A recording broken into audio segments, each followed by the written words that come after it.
subscribe deh channelka Rijaalul Janna si aad noogu garab istaagto nooguna dhiirigeliso inaan soo bandhigno qisooyin kale oo xiiso leh aan sii wadno qisadeena.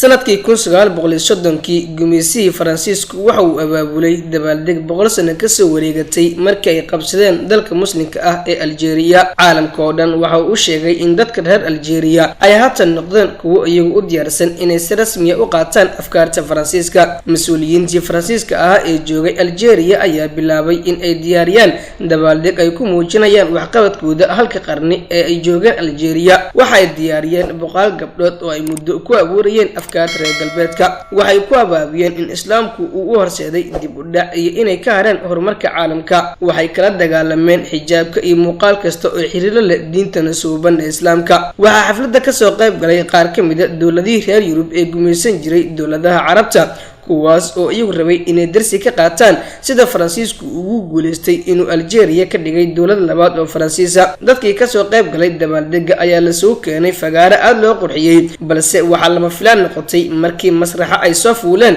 boqolaalkii gabdhood ee Faransiisku uu rabay inuu calamka tuso oo dhammaantood ku labisan dhar asturan oo dhaqankii islaamku ka muuqdo. warbaahintii Faransiiska ayaa arrinkii aad uga hadashay, waxaana wax la iska weydiiyay muxuu Faransiisku Algeria ka qabanayay hal qarni hadiiba gabdhoodu wali xijaaban yihiin. markii su'aashaas la hordhigay generaalkii Faransiiska ah ee lagu magacaabi jiray Roberto Le Castro waxa uu kaga jawaabay hadalkiisii caanka ahaa, maxaan sameynaa haddii Quraanku ka awood badan yahay Faransiisku.